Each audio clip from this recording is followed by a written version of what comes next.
Caro senador e amigo Paulo Paim, obrigada pela saudação.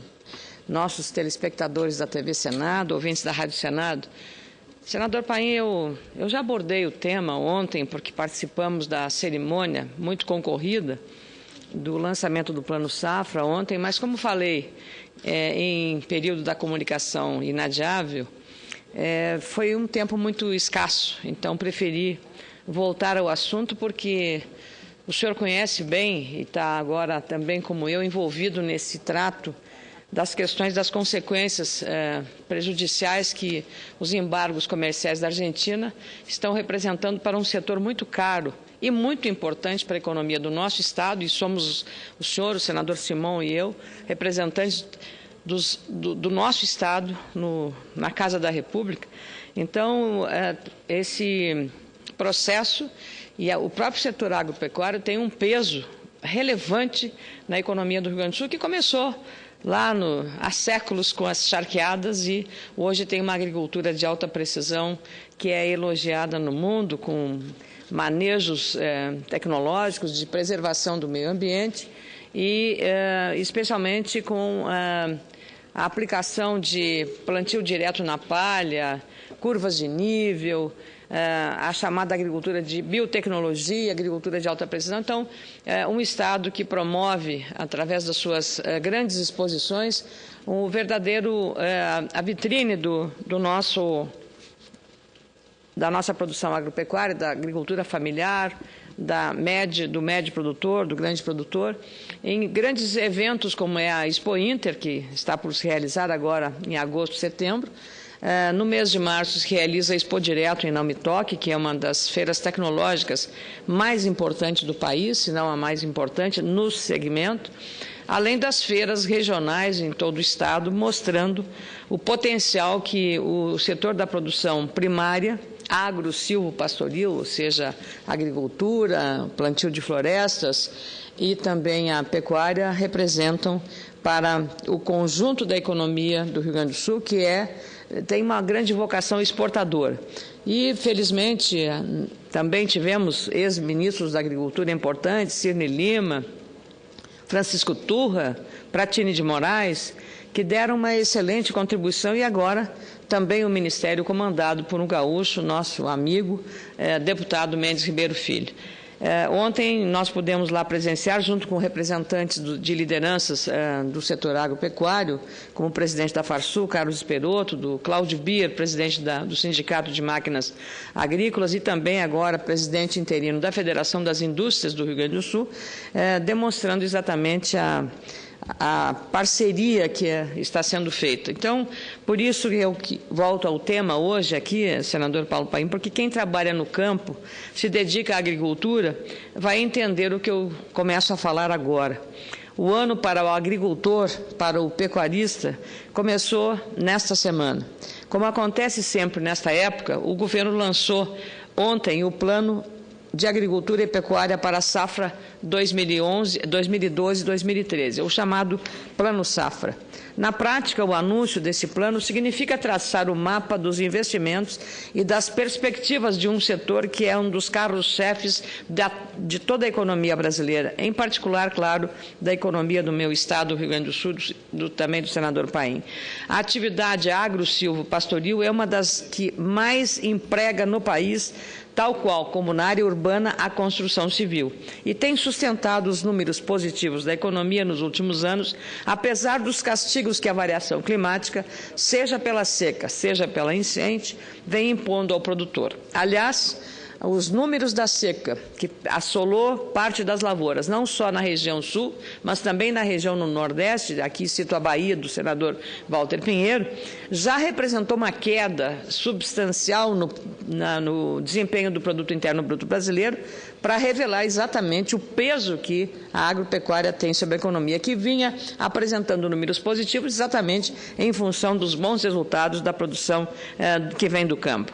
Ao participar do lançamento ontem do Plano Safra, no Palácio Planalto, eu senti pela primeira vez, posso dizer, nos últimos 10 anos, uma sintonia muito fina entre a chefe do Executivo, a presidente Dilma Rousseff, o Ministério da Agricultura, conduzido pelo nosso deputado gaúcho Mendes Ribeiro Filho, e a Confederação Nacional da Agricultura e Pecuária, que é presidida pela senadora Cátia Abreu.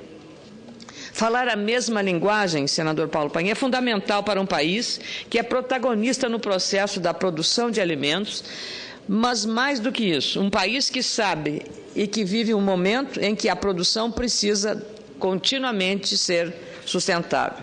Estamos prestes a ter a mais rigorosa legislação ambiental do mundo, com um novo Código Florestal que está em exame numa comissão mista, apreciando a medida provisória 571, formada essa comissão mista por deputados e senadores. O agricultor brasileiro já tem a consciência que, sem o bom e adequado manejo da terra, em pouco tempo, a capacidade de produção se acaba, se exaure. É o caso das chamadas pastagens degradadas e improdutivas e eliminando aí, no caso, a geração de renda e o sustento da sua família. Portanto, o nosso agricultor tem a consciência e a noção exata da importância que tem, que é a preservação ambiental. Das medidas de incentivo à produção anunciadas, o destaque não fica só por conta da queda das taxas de juros, já muito relevante, que teve uma redução passando de 6,75% para 5,5% ao ano. O volume de recursos disponibilizados para a próxima safra, que inicia já no próximo dia 1º de julho, é de 115 bilhões de reais, 7,4% maior do que o volume de recursos da última safra. Aliás, a presidente Dilma, pela palavra do ministro da Agricultura, disse que não faltará recursos para a safra deste ano e do próximo. Desses recursos, senador Paim, e aí é que está a importância desse plano. Dos 115 bilhões, 93,9 bilhões, ou seja, 81% é de juro controlado dos 5,5%. É muito importante isso, porque antes era o inverso. Ficava um pouco só de juro controlado e o resto de juro de mercado. E aí, na linguagem popular, o agricultor se ferra, porque o juro é muito alto e, além do mais, as instituições costumam usar a reciprocidade. Você vai lá para tomar 100, mas aí ela lhe oferece seguro, ela oferece venda de carro, um financiamento, algum programa, ela sai lá com 60 ou 70. Portanto, também tem esse lado do custo do dinheiro. Claro que esse juro controlado, tendo aumentado dessa forma, e apenas 18% disponibilizado com juros de mercado, vai dar certamente um bom fôlego aos agricultores. Mas outro ponto importante deste plano é a previsão de um seguro agrícola bem mais amplo, fator de segurança de renda para os agricultores, assunto de vários dos meus pronunciamentos aqui no plenário, e também de uma audiência pública foi feita neste ano, na edição 2012 da Expo Direto e Não Me Toque, que teve a presença de um especialista, o hoje vice-presidente de agronegócio do Banco do Brasil, o ex-senador Osmar Dias, do PDT do Paraná. O governo vai destinar também para o programa de subvenção do seguro rural 400 milhões de reais, com um aumento de mais de 50% comparado com o recurso que foi liberado na safra passada. O limite para o enquadramento do Proagro também é significativo, passou de 150 mil reais para 300 mil reais. O pagamento de adesão diminuiu de 4% para 3%, uma redução de 25%, e com essa nova política o seguro, seja privado ou do Proagro, deve cobrir até 30% do total da área da produção. Ainda é pouco, mas já é um primeiro passo para a gente dar uma cobertura maior a toda a produção agropecuária, que é o único setor de alto risco, porque nunca se sabe qual é o humor do São Pedro na hora do plantio ou da colheita da safra, senador Paim. O cooperativismo, um setor fundamental na área da produção, mereceu atenção especial no discurso da presidente Dilma Rousseff. O compromisso do governo em apoiar as cooperativas de produção está na elevação do limite de financiamento de 600 milhões para 100 milhões de reais por cooperativa, através do Prodecop, e de 25 milhões para 50 milhões pelo Procap Agro. Outro tema relevante que merece destaque foi quando a presidente anunciou que o governo federal vai criar uma agência de assistência técnica e extensão rural para disseminar a aplicação das novas tecnologias e, nesse caso, a agência vai reunir os ministérios da Agricultura, do Desenvolvimento Agrário e a Embrapa e o conjunto de produtores rurais do Brasil com outras instituições, como a Exalc ou as universidades do nosso estado, um trabalho que vai agregar o valor da capacidade produtiva e também do conhecimento desenvolvido pelos nossos pesquisadores, com novas variedades, com nova genética na área animal, garantindo a geração e a troca de conhecimento tecnológico no campo. A extensão rural é fundamental, porque não adianta, senador Paim, a Embrapa, que é um centro de excelência em pesquisa agropecuária, que é um orgulho para todos nós brasileiros, e aí eu queria saudar o seu presidente Pedro Arraes pelo empenho com quem tem se dedicado e toda a equipe da Embrapa nessas pesquisas. Então não adianta a Embrapa ter um núcleo de pesquisadores fazendo grandes descobertas, encontrando grandes soluções tecnológicas através da pesquisa dos seus investigadores científicos, mas não haver esta descoberta transposta para a prática. Então, a extensão rural é que leva este conhecimento científico para a ponta, lá para o agricultor colocar na terra, seja uma semente, seja um cruzamento animal para melhorar a genética na produção da bovinocultura, suinocultura ou dos búfalos igualmente, ou também na área dos frangos e suínos. Então, é exatamente esse processo de integração entre a academia, no caso a Embrapa, e a aplicação desses descobrimentos. Entre tantos números e novidades anunciados, foi possível perceber a preocupação da presidente da República com a garantia de melhores condições para os produtores brasileiros e o reconhecimento das necessidades do setor. Essa postura dá um ânimo novo para quem está trabalhando na terra, de sol a sol, e vem construindo o desenvolvimento crescente de uma agricultura brasileira moderna, sustentável ambientalmente. E também tem garantido, com todos esses anos, não só o alimento dos brasileiros, com o abastecimento e a estabilidade dos preços, mas garantindo também, através dos excedentes exportados, o alimento para o mundo e um equilíbrio substancial da nossa balança comercial. Nos últimos anos, aliás, superavitária essa balança comercial, graças à produção dos produtores rurais brasileiros. Nos últimos 10 anos, e esse número foi realçado pela presidente Dilma Rousseff, com aplausos, nos últimos 10 anos, enquanto a produção de alimentos aumentou 180%, a área plantada cresceu apenas 30%. Mais e mais precisa ser feito para que o Brasil consolide a posição de um dos maiores produtores de alimentos do mundo, com a preservação, com a sustentabilidade. Isso significa dizer, com este número, que nós estamos produzindo mais em menor área de terra. Até 2030, também vale lembrar, a produção mundial de alimentos vai precisar aumentar até 70% para dar comida a toda a população mundial. E o Brasil será responsável por quase metade de toda essa produção.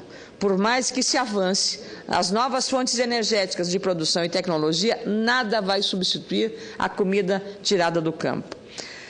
Senhoras e senhores senadores, eu saúdo a chegada do Plano de Agricultura, que está oferecendo as condições e os instrumentos para que o agricultor aceite, mais uma vez, o desafio do plantio e da colheita. Aliás, ele é um expert, ele é um especialista nisso. Mas o plano não soluciona problemas do passado, passivos financeiros, e não são poucos. A queda dos juros vai facilitar, sem dúvida, a tomada de empréstimos para a próxima safra, seja custeio ou investimento. Mas muitos produtores ainda têm muita dor de cabeça com dívidas de safras passadas. Segundo informações do próprio governo federal, 95 mil produtores rurais estão inscritos na dívida ativa da União, somando débitos de até 9 bilhões de reais. Arroz, maçã, estão entre esses passivos financeiros. No caso do arroz, vou repetir depois, mais tarde, dos 30 mil contratos na safra de 2 anos atrás, agora são apenas 18 mil contratos. São 12 mil que saíram por conta da incapacidade de acesso a novo crédito. É preciso renegociar dívidas antigas e a suspensão de cobranças e execuções judiciais para que os produtores rurais possam tomar novos financiamentos. Não estou absolutamente falando aqui de nenhum modo em anistia. Essa palavra não existe no nosso vocabulário. Estamos apenas defendendo e propondo condições para refinanciar a dívida, como qualquer cidadão urbano faz quando tem um aperto financeiro e vai lá na loja onde comprou o seu bem, onde financiou o seu automóvel e renegocia com a empresa o financiamento. É isso que está se propondo para os agricultores, da mesma maneira como se faz em qualquer circunstância. Um setor que tenho dado atenção especial pela crise que vive hoje, aliás, e que vejo citado no plano é dos produtores de suínos de todo o Brasil, especialmente de Santa Catarina, do Paraná e do Rio Grande do Sul. Mas também Minas Gerais, Bahia, Goiás, Rondônia também enfrentam iguais problemas. Mato Grosso do Sul, onde estive, e ouvi de produtores lá de Chapadão do Sul que abandonaram a atividade pela incompatibilidade, pela falta de receita advinda dessa produção, que é muito importante. Eles têm a promessa do governo, os produtores de suínos, da criação de linha para retenção de matrizes com prazo mais dilatado de pagamento e redução das taxas de juros. Mas a crise é profunda e precisa de cuidados muito especiais. Há quase 2 anos, o setor sofre com as barreiras aplicadas pela Argentina, nosso vizinho, que parou de comprar a carne suína brasileira. E os suinocultores sofrem também com a interrupção do comércio com a Rússia, que alega problemas sanitários, o que é apenas uma justificativa para não honrar compromissos da compra do nosso produto. Muitos suinocultores já fecharam as portas das propriedades e outros precisam de socorro logo para garantir a venda do produto e evitar a falência por conta dos prejuízos que estão levando. R$ 80 por animal é o prejuízo. No final do dia de quinta-feira, a imprensa anunciou ontem o fim dos embargos argentinos com a liberação da entrada de vários produtos no vizinho país. O comércio de carne suína está dentro deste novo acordo de reabertura do comércio com a Argentina. Nossos vizinhos se comprometem a reabrir o mercado a partir de hoje para suínos, móveis, calçados, têxteis, autopeças, pneus, linha branca e máquinas agrícolas. Em contrapartida, o Brasil vai permitir a entrada de automóveis, batata, feijão e vinho. Já era hora. A paciência dos exportadores de todos esses setores havia esgotado, senador Paulo Paim. E Vossa Excelência, que promoveu na CDH uma produtiva audiência pública, nós também fizemos isso, debatendo as consequências desses embargos argentinos para o setor industrial e para o emprego, sobretudo, que é a sua área de concentração e preocupação, haviam chegado ao limite da exaustão.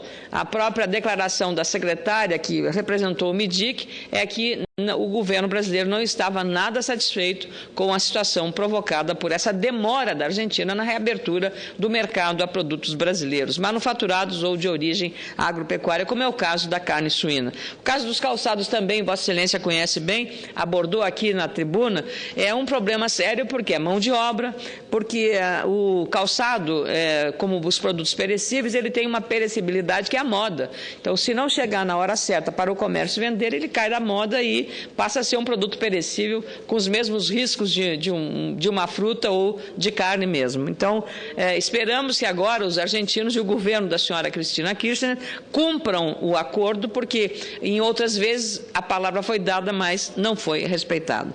Já assistimos isso antes e vamos esperar que os negócios voltem ao normal e se concretizem para que possamos, de fato, comemorar alguma coisa e dar também de novo fôlego aos suinocultores que têm feito o seu dever de casa, inclusive em matéria ambiental. Em Santa Catarina e no Rio Grande do Sul, os suinocultores que tinham um passivo ambiental muito sério começaram a usar os dejetos na produção de energia, o que é extremamente valioso do ponto de vista da solução adequada para a questão ambiental. De qualquer forma, teremos a chance de conferir qual a repercussão desse novo acordo com a Argentina para os suinocultores no dia 12 de julho, em uma audiência pública dentro da agenda da Comissão de Agricultura aqui no Senado, que é presidida pelo senador Acer Energurgás do PDT de Rondônia.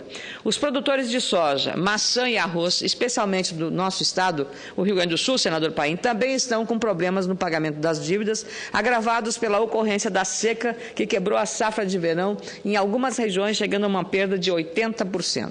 Desde o ano passado, tenho me dedicado, junto com também o deputado Luiz Carlos Reis e o deputado Renato Mollen, que é o coordenador da bancada do Rio Grande do Sul, aqui no Congresso Nacional, pedindo ao Ministério da Agricultura uma resposta à situação crítica que vivem esses produtores. Mas quando levamos o problema ao ministro, era uma situação, hoje é outra.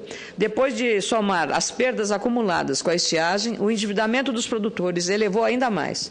Só os produtores de arroz estão devendo mais de 3 bilhões de reais, resultado dos prejuízos provocados também pela seca e por outras circunstâncias que não convém aqui agora estar examinando. Na safra 2008 e 2009, os bancos financiaram 30 mil produtores de arroz. Contas feitas, e é fácil perceber que já na safra passada apenas 18 mil contratos foram firmados, ou seja, mais de 12 mil arrozeiros do Rio Grande do Sul e Santa Catarina foram excluídos do crédito rural, e os que conseguiram plantar estão em extrema dificuldade para sobreviver. A situação dos produtores de soja e maçã não é nada diferente dos que plantam arroz, também em função dessas mesmas dificuldades. Ou seja, o governo precisa renegociar as dívidas anteriores com cada setor para que esses produtores, considerados hoje inadimplentes, possam ter acesso a essas novas linhas de financiamento. Esperamos, para os próximos dias, o anúncio de uma solução para o endividamento desses produtores. Acredito na capacidade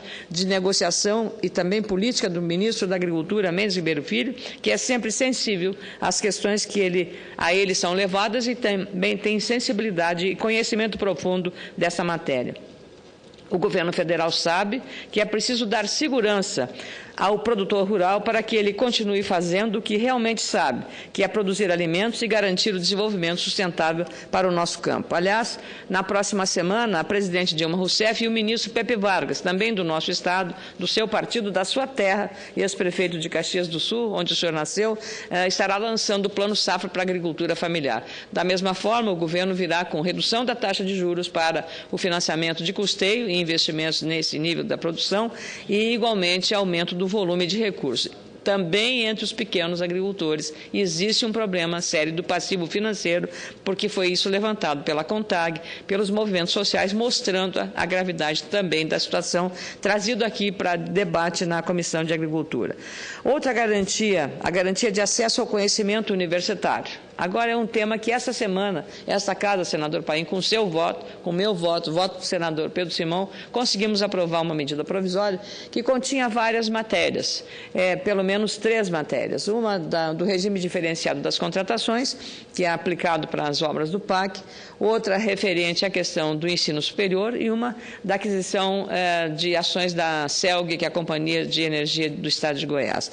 Apesar das críticas, eu também tenho esse entendimento que o governo costuma colocar num cesto só assuntos, ou numa medida provisória só, assuntos completamente diferentes. Isso tem complicado aqui na relação, especialmente com a oposição, que faz a cobrança como fiscalizadora que é, e é a obrigação dela fazer isso, e alguns senadores independentes, como é o meu caso, de que deveria se centralizar em apenas um tema, uma medida provisória, facilitaria o entendimento e também os próprios acordos políticos nessa casa. Ao colocar muitas coisas bem distintas, às vezes pode comprometer. Foi o caso dessa medida provisória, aliás, um projeto de conversão 13/2012, que permite, entre outras coisas, a troca de dívidas tributárias de universidades comunitárias por vagas gratuitas na área do ensino superior. E essa é uma matéria importantíssima, especialmente para o Rio Grande do Sul e Santa Catarina. Serão pagos 10% da dívida e os 90% restantes transformados em bolsas de estudos pelo período de 15 anos. Veja, há uma limitação, há um controle sobre esses dados e isso vai ampliar ainda mais o número de vagas no âmbito do ProUni. Uma solução onde todos ganham. As instituições mantêm as atividades, estavam correndo o risco de fechar as portas. A União recupera créditos tributários e os alunos pobres ganham uma maior oferta de bolsas integrais de estudo.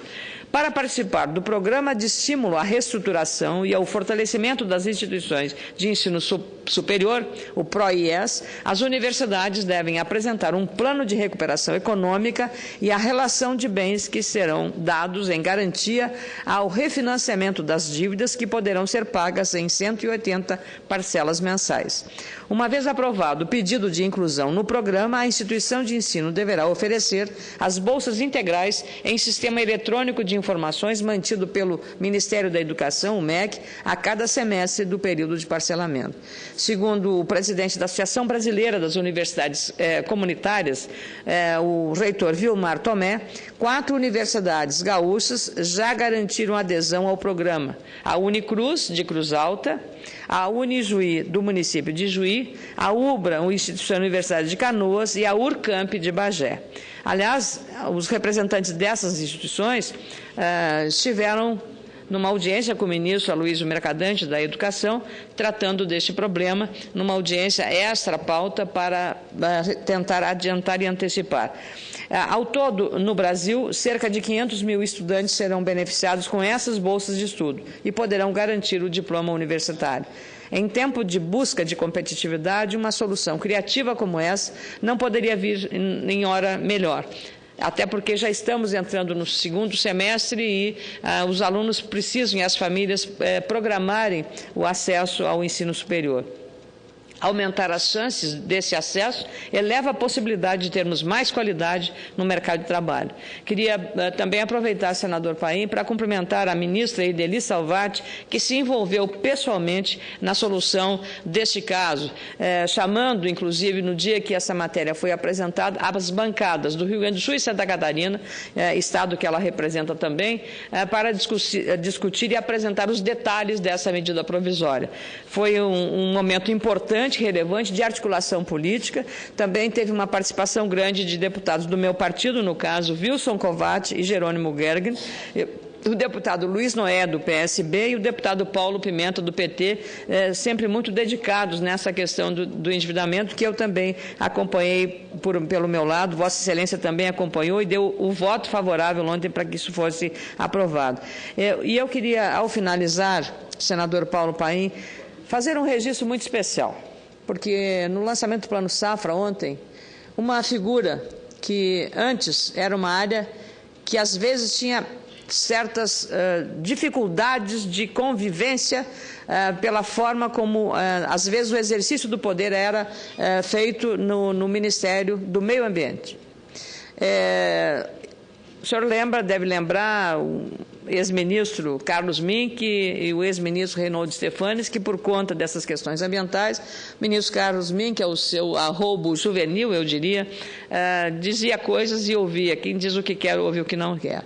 E isso não é conveniente, não era conveniente. A ministra Isabela Teixeira não só tem conhecimento de causa, mas é uma pessoa que aplica a inteligência, a competência e a sua racionalidade no trato de uma questão técnica, que é a questão do meio ambiente.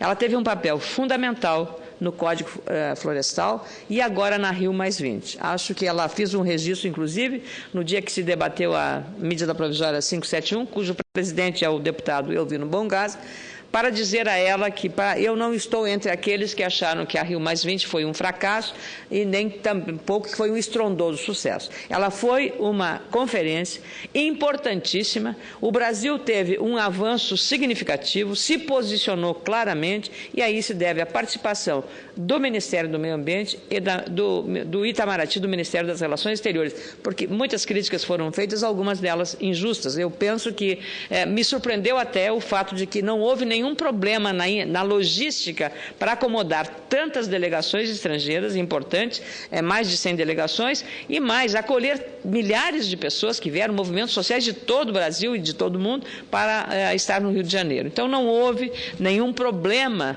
na logística, foi um primeiro teste para o Rio de Janeiro mostrar a capacidade para a realização da Copa 2014, das Copas das Confederações também no ano que vem. Mas a ministra Isabela Teixeira, nessa interlocução, com um senso de responsabilidade, sem olhar preconceituosamente o agricultor brasileiro como vilão, o único vilão, ou um vilão do Meio Ambiente, a ministra Isabela Teixeira não só dá dignidade, respeito ao cargo que exerce, mas o respeito também de todos os produtores rurais em relação à forma como ela comanda o Ministério do Meio Ambiente. E eu, particularmente, nessa semana, tive, senador Paim, um exemplo desse tratamento absolutamente respeitoso e disposto a colaborar. O prefeito de Rio Grande, Fábio Branco, do PMDB, me procurou alarmado, preocupadíssimo, porque há um ano eles estão, os pescadores, mais de 1.200 pescadores, num problema de suspensão da pesca por conta do tipo de rede que o IBAMA acabou, por portaria, a exigir. Essa determinação foi em função do Nordeste, mas o nosso litoral é muito grande. As diferenças são enormes. O que é bom para o Nordeste, ou o que vale para o Nordeste, não necessariamente vale para o litoral sul do nosso estado. E no corredor da ala Nilo Coelho, ou seja, não foi marcação de audiência nem nada, encontro a ministra e exponho para ela no corredor antes das 8 horas da manhã, na terça-feira, para explicar para ela o que estava acontecendo. Ela imediatamente chamou o presidente do IBAMA, que é gaúcho, Volney Zanardi, que na mesma hora chegou ali e no corredor, junto com o prefeito, com o representante da indústria da pesca, com os armadores e os pescadores, conversaram longamente. A reunião se estendeu até às 10 da noite daquele dia, senador Paim. E ontem houve uma reunião com o ministro da Pesca, nosso colega Marcelo Crivella, e a área do meio ambiente para definir a questão, e eles voltaram para casa com uma tranquilidade na sua atividade que tem alcance social, alcance econômico, numa atividade que nós tínhamos 30 empresas e hoje só tem mais ou menos umas 8 ou 9 empresas no setor de pesca. Isso é menos empregos, isso é menos renda, é menos desenvolvimento, numa área que é valor agregado. E também correndo o risco de a gente pegar o peixe in natura dos países vizinhos, Argentina e Uruguai, ou de outros lugares, que vem na nossa costa pescar os peixes que deveriam ser pescados pelos nossos pescadores. Assim, eu queria dar esse testemunho pessoal em relação à forma como a ministra Isabela Teixeira tratou da questão, faço isso em nome, inclusive, do prefeito Fábio Branco, pela forma como essa questão da pesca em Rio Grande foi tratada de forma exemplar e a ministra merece o nosso reconhecimento. Aliás, ontem, lá, quando o nome dela foi citado pela senadora Cátia Abreu, pela forma como a relação está sendo feita de maneira madura, competente e respeitosa, ela foi vivamente aplaudida. Merecia os aplausos. Obrigada, senador Paulo Paim.